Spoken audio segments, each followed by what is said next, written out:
On a cloudless night in West Texas, the sky is full of stars. The view is truly awesome. Some stars burn so brightly, while others barely twinkle.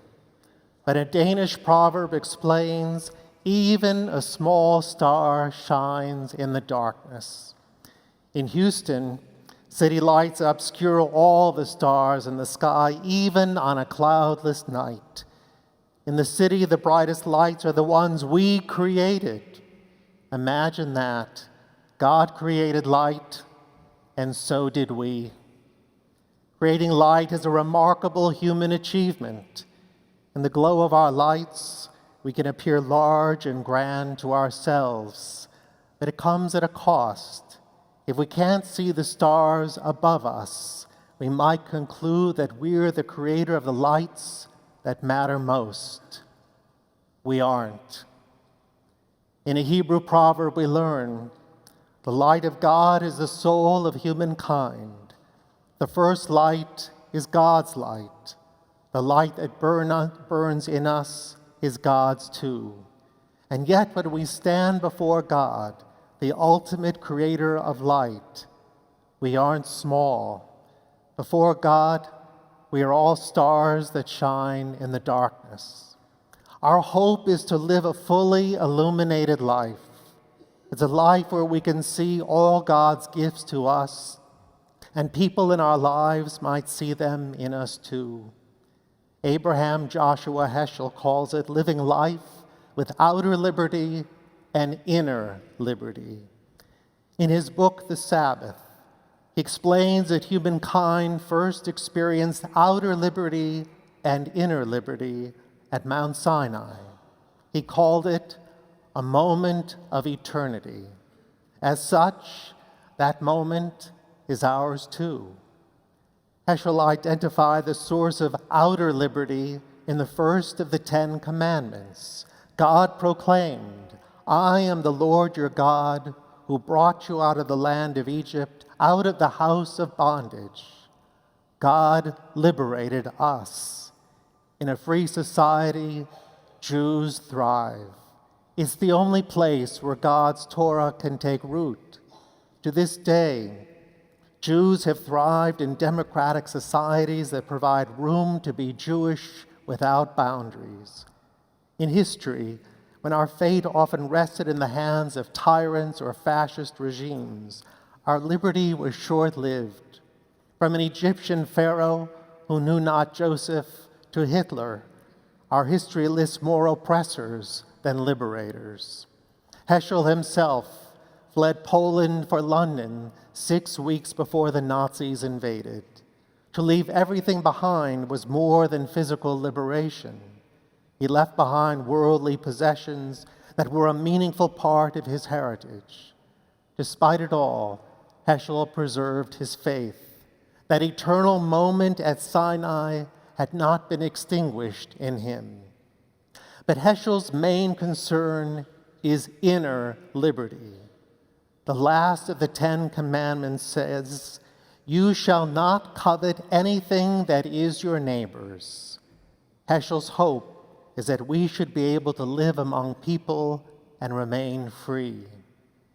The wisdom of such inner liberty is found in the context in which Heschel sets it.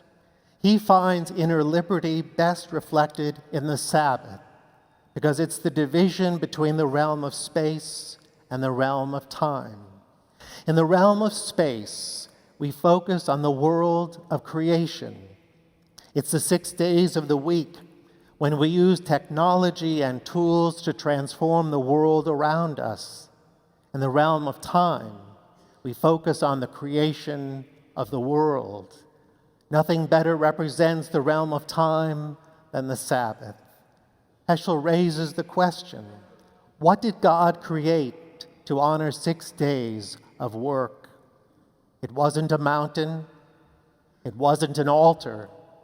The answer is in the book of Genesis, where we read, "And God blessed the 7th day and made it holy."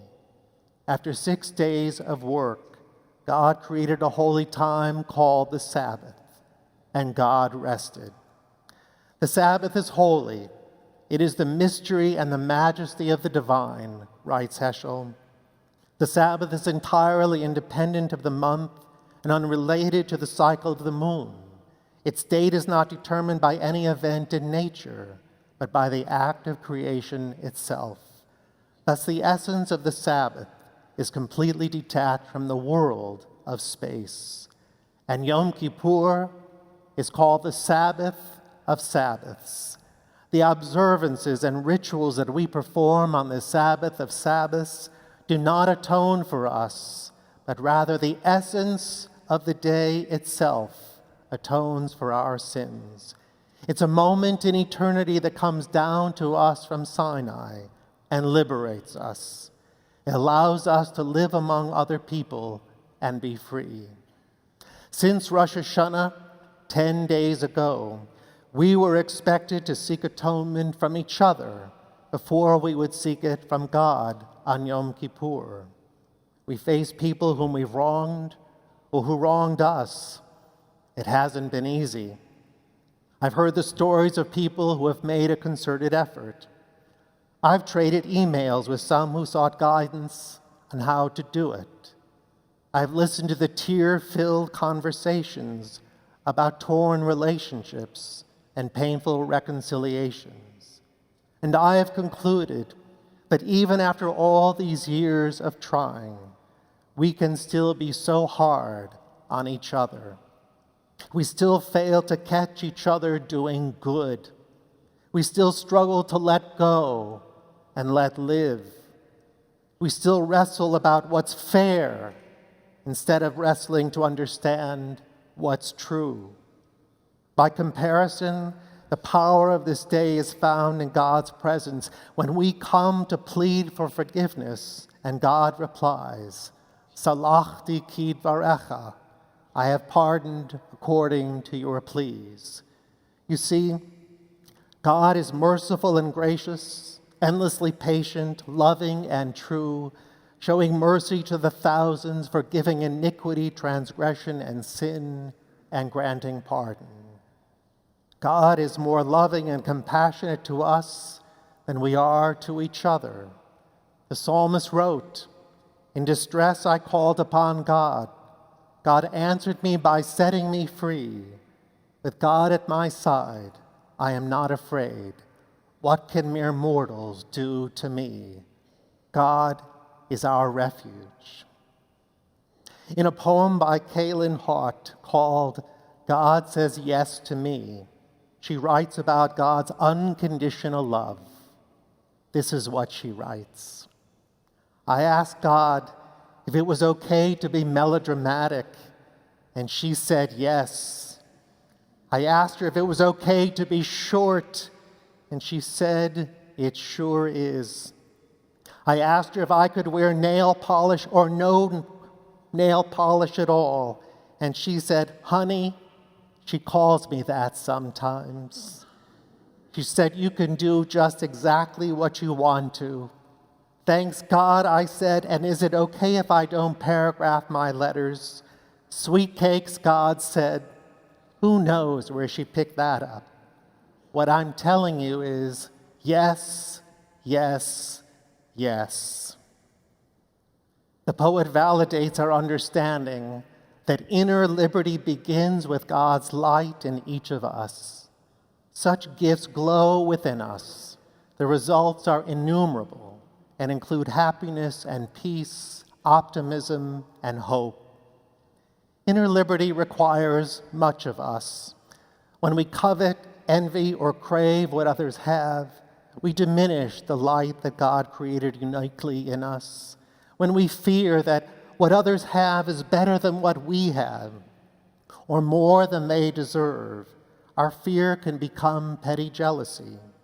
When the way forward feels unreachable and without alternate routes, petty jealousy can become utter despair, hopeless misery, and self-destruction. The matter is growing more critical every day for young and old alike.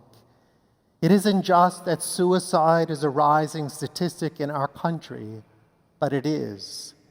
It isn't just that access to health resources are slim to none, but they are. It's also the belief that inner liberty, the ability to live among other people and remain free, has gone unnoticed as a means of increasing personal joy and accessing sources of unconditional love.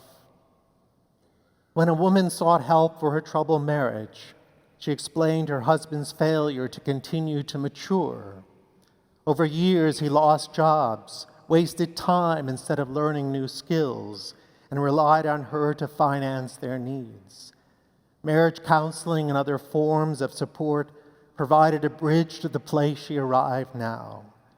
And inner liberty would be at the core of her help. She learned that she was commanded, "Do not covet." She had failed to see what she had and became focused on what she believed would never be hers. When she looked deep within herself, she found skills and brightness, ambition and self-worth. She found pathways she didn't know still existed for her. She began to feel liberated. This was her eternal moment. She needed to be unbound in order to live with people and remain free. Then she began to see again what God intended her to be. Ultimately, after taking every important and careful step, the marriage did end. In Judaism, divorce is not a sin. We don't advocate for it, but it can be a correction. In this case, it opened new ways for each partner to become what each needed to be individually. Her current happiness became something she never thought she would ever know again. Teenagers who are coming of age struggle with inner liberty too. They suffer more than we know. Their transformation to young adulthood isn't easy. We try to offer them advice, but they complain that we were born before the Common Era. Little do they know that their challenges are fundamentally the same as they were when we were teenagers. Their hopes are fundamentally the same too. They want to be liked by others for who they are today. They want to feel valued for personal preferences they're beginning to choose. They want to feel likable, let alone lovable, to someone who gets them. Even at their age, inner liberty comes from the commandment, "Do not covet anything that is your neighbor's." It's a profoundly simple truth that works for them because what they have and who they are is fundamentally good. They're at an age when they don't have to commit to anything just yet. Nothing is truly urgent, not even their last text message. Everything can be about time unfolding with room to grow, ways to learn, and places to explore. Today's teenagers will probably live to be 90 to 100 without any trouble. Their whole life is literally ahead of them. It makes 3 years of middle school and 4 years of high school just a blip in time. But at a vulnerable time in their development without intervention, suffering for 6 years could set them on a difficult path for a long time. The most difficult struggle for inner liberty is borne by teenagers who are LGBT. I mention it tonight not to be provocative. Bear with me. I mention it because it breaks my heart. Just days ago, the news reported that a young teenager took his own life after his private text messages to another teenager were posted online. He wasn't the first one to feel betrayed by a homophobic community. He wasn't the first one to feel that self-destruction was the only way out. LGBT teenagers are often told, "It gets better," but it doesn't always get better, and not as soon as it should. Inner liberty for any teenager who feels like the odd kid out begins in an unconditionally loving environment, in what becomes their eternal moment. They can discover that God's light burns in them too. It takes time.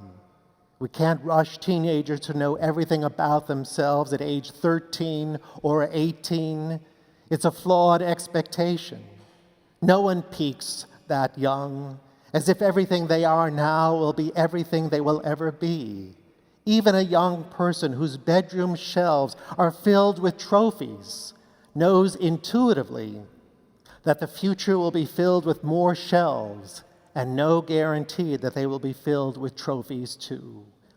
We know it's true because some of us aren't sure if we've peaked yet. And what if we have peaked?